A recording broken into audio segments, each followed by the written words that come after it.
ఈ అమ్మాయికి plus accused A1కి ఇద్దరికి 8 నెలలుగా ఇన్స్టాగ్రామ్లో పరిచయం ఉంది. వీళ్ళిద్దరూ ప్రేమించుకుంటున్నారు. అయితే ఈ ప్రేమకు సంబంధించి తల్లికి కూడా అవగాహన ఉంది. ఈ అబ్బాయి కూడా ఒక 5-6 సార్లు వచ్చి వీళ్ళ ఇంటి దగ్గర ఉండడం జరిగింది. అయితే లేటెస్ట్గా తల్లి వీళ్ళిద్దరి ప్రేమ వ్యవహారాన్ని అబ్జెక్షన్ చేస్తూ ఉంది.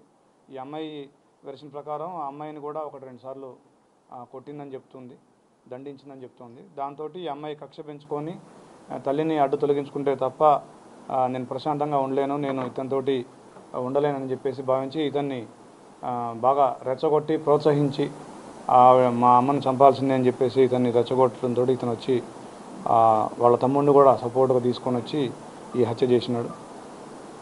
అయితే ఇందులో ఈ అమ్మాయి ఎవరైతే ఉందో 8th to 12th కూడా వీళ్ళు కట్టంగూరు వెళ్ళి ఈ అక్యూజ్డ్ ఇంట్లో ఉండడం జరిగింది. ఈ అమ్మాయి వాళ్ళ చెల్లి ఎవరైతే మైనర్ గర్ల్ 14 years గర్ల్ ఉందో ఆ అమ్మాయి కూడా వెళ్ళి ఉన్నారు. సో అది కూడా వాళ్ళ మదర్ నాలెడ్జ్లో ఉంది. బట్ అక్కడికి వెళ్ళి వచ్చిన తర్వాత వాళ్ళ మదర్ సీరియస్ అయ్యి దండించింది. దాని మీద ఆ అమ్మాయి మళ్ళీ 19th ఈ అబ్బాయితోటి ఒకసారి చుండూరు వెళ్ళిపోయింది. అప్పుడు పోలీస్ కంప్లైంట్ ఇచ్చింది. వాళ్ళ మదర్ వచ్చి మిస్సింగ్ కేసు ఇవ్వడం జరిగింది. దాన్ని మనం కిడ్నాప్ కింద కట్టేసి ఇమీడియట్గా 20th రోజు ట్రేస్ చేసి ఆ అమ్మాయిని వీడియోగ్రఫీ తోటి అదేవిధంగా స్టేట్మెంట్ రికార్డ్ చేసి ఆ అమ్మాయిని వాళ్ళ మదర్కి అప్పగించడం జరిగింది. తర్వాత ఇది 23వ తారీఖు సాయంత్రం ఈ ఘటన జరిగింది. సో ఇమీడియట్గా వీళ్ళని 24 hours ఈ అక్యూజ్డ్ని అప్రహెండ్ చేసినందుకు ACP Balanagar, SHO Jeedimetla, DI Jeedimetla and other police staff అందరినీ కూడా అభినందిస్తూ ఉన్నాను. Thank you. యా ఈ శివ డీజే ఆపరేటర్గా చేస్తుండేవాడు. ఇతను కట్టంగూరులో ఉంటాడు. ఇతనికి 19 years, ఇంటర్మీడియట్ సెకండ్ ఇయర్ చదువుతున్నా అని చెప్తున్నాడు. ఎక్కువగా డీజే ఆపరేటర్ చేసి ఇతనికి ఆదాయం సంపాదిస్తూ ఉండేవాడు. ఈ డిసీజ్డ్ ఎవరైతే ఉందో ఈవిడ తెలంగాణ సాంస్కృతిక కళాకారుల బృందంలో సభ్యురాలు. గత 20 సంవత్సరాలుగా హైదరాబాద్లో ఉంటుంది. వీళ్ళ నేటివ్ వచ్చేసి ఇనుగుర్తి గ్రామం, కేసముద్రం మండలం, మహబూబాద్ జిల్లా. అమ్మాయి రిలేషన్షిప్ ఉన్నప్పుడు వాళ్ళ మదర్ ఫస్ట్ యాక్సెప్ట్ చేస్తుంది. వీళ్ళు కూడా లివింగ్ రిలేషన్షిప్ లో ఇంట్లోనే ఉన్నారు. వాళ్ళ మదర్ కూడా పెళ్లికి ఒప్పుకుంది. ఆ తర్వాత శివాని డబ్బుల కోసం బ్లాక్మెయిల్ చేయాలనుకుంటుంది. అదే మీరు చెప్పిన వాటిలో చాలా విషయాలు నేను కూడా కవర్ చేశాను, దాదాపుగా అవే చెప్పాను. సో మీరు అన్నట్టుగా ఈ అమ్మాయి ఒక 3 సంవత్సరాల క్రితం 7th క్లాస్లో ఉన్నప్పుడు పోలీస్ స్టేషన్కి వచ్చి తల్లి మీదనే కంప్లైంట్ చేసి నేను ఉండను ఈ వీడితోటి అని చెప్పేసి హోమ్లో ఉన్నమాట కూడా వాస్తవం. అది కూడా జరిగింది.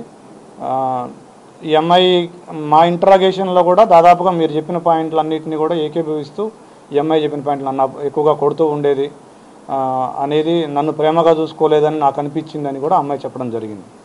జిల్లా హై స్కూల్లో కూడా ఈ అమ్మాయి సెక్షువల్ హరాస్మెంట్ కేసు కూడా పెట్టిందని టాక్ సార్. అంటే ప్రిన్సిపల్ పైన టీచర్ ఎవరైతే అక్కడ పనిచేస్తున్నారో ఆ టీచర్ కూడా ఇబ్బంది పెట్టిందని ఒక్కసారి వాళ్ళ మదర్ పోలీస్ స్టేషన్కి రావడం జరిగింది. అది మా నోటీసులో లేదు సార్. ఇప్పుడు ఈ అమ్మాయి మానసిక స్థితి ఎలా ఉంది, దర్యాప్తు సహకరిస్తుంది? తప్పకుండా. ఈ అమ్మాయి CCL, child in conflict with law. So we have to take all the necessary precautions and procedures. So as of now she is good and ఎట్లా ప్రొసీజర్ ప్రకారం we are going.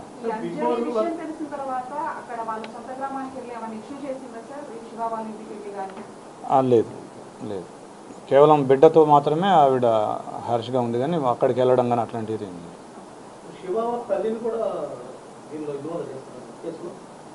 As of now మనకి దానికి సంబంధించి ఏమి ఆధారాలు దొరకలేదు.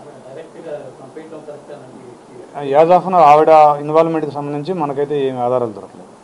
Sir ఇప్పుడు ఒకసారి బిఫోర్ కౌన్సిలింగ్ ఇచ్చారు కదా సార్, 19th రోజు అయినప్పుడు మళ్ళీ 20వ తారీఖు నాడు మన ఇక్కడ కౌన్సిలింగ్ ఇచ్చారు కదా, అప్పుడు వాళ్ళ యొక్క మానసిక స్థితి కానీ వాళ్ళ యొక్క అప్పుడు మనం అబ్జర్వ్ చేసామా?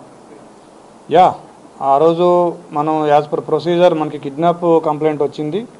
దాని తర్వాత ఆ కిడ్నాప్లో మనం ఎప్పుడైతే ట్రేస్ చేసామో యాజ్ పర్ ప్రొసీజర్ మనం ఒక ఉమెన్ ఆఫీసర్స్ తోటి వీడియోగ్రఫీలో ఆవిడ స్టేట్మెంట్ రికార్డ్ చేయడం, 161 స్టేట్మెంట్ రికార్డ్ చేయడం, తర్వాత ఆవిడ ఏమేమి చెప్పిందో అదంతా కూడా మనం రైట్ డౌన్ చేయటం, వీడియోగ్రఫీ చేయటం, అవన్నీ చేసాము. యాజ్ పర్ ప్రొసీజర్ చేసాము. ఆ రోజు వాళ్ళ మదర్ కూడా, ఆ అమ్మాయి కూడా ఎక్కడ ఎలాంటి వేరే ఇష్యూస్ కూడా మనకేం చెప్పలేదు. ఆ మదర్కి కూడా హ్యాండ్ ఓవర్ చేయడం జరిగింది. కోర్టులో ఫైల్ చేసాం. అది ఇంకా మనకి నాలెడ్జ్ లేదు. ఓకే పెళ్లి చేస్తామని శివతో మాట్లాడడం, శివ వాళ్ళ ఇంట్లోనే కొన్ని రోజులు ఉండడం, ఇదంతా జరిగింది. ఆ తర్వాత మళ్ళీ ఎందుకు యాక్సెప్ట్ చేయడం, అందరు నో చెప్పడం? అది మా అంచనాలు అయితే మాకున్న సమాచారం ఏంటంటే ఈ అబ్బాయి ఫైనాన్షియల్ బ్యాక్గ్రౌండ్ కానీ లేకపోతే ప్రొఫెషన్ కానీ ఈ అబ్బాయి బిహేవియర్ కానీ ఆవిడకి నచ్చలేదేమో అనే